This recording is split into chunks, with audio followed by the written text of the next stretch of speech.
Moja kwa moja tuelekee kaunti namba 31 ambapo watu wawili wamefariki, wengine kutoroka makwao kwenye vita vya kijamii eneo la Matigari huko Laikipia, huku nyumba kadhaa zikiteketezwa moto. Kulingana na waathiriwa, vijana wawili walifika eneo la Matigari wakizozana na wakinunua miraa na kuondoka. Hata hivyo, ilipofika asubuhi, mmoja wao alipatikana amefariki karibu na nyumba moja. Jamii mbili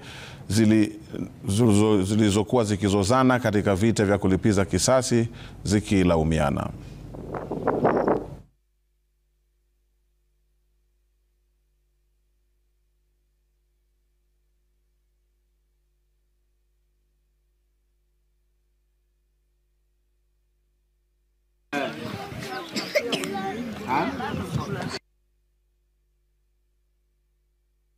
Kumbe walikuja na nini na makisu na mapanga kufamia hiyo area ya Matigari, hiyo kijiji cha Matigari.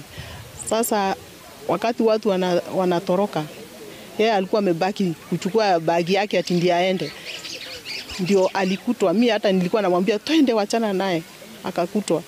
Mimi nikaenda nikamwacha, kumwacha ndipo alipovamiwa. Huyu sasa marehemu ambaye sasa aliaga, wakati aliona hao wenzake wameshafukuzwa, akarudi nyuma. Hasa kurudi nyuma ndio akakuja kwa nyumba yake, kwa sababu watu walikuwa wameanza kuzingira hapo na gari askari ameshaondoka, akajifungia kwa nyumba. Wale watu waliweza kufunja ile nyumba, wakaanza kufunja, hatimaye wakaakisa moto kwa ile nyumba. Hata yule marehemu alikuwa amejaribu kujiokoa kutoka kwa moto na tayari nyumba yake ilikuwa imezingirwa.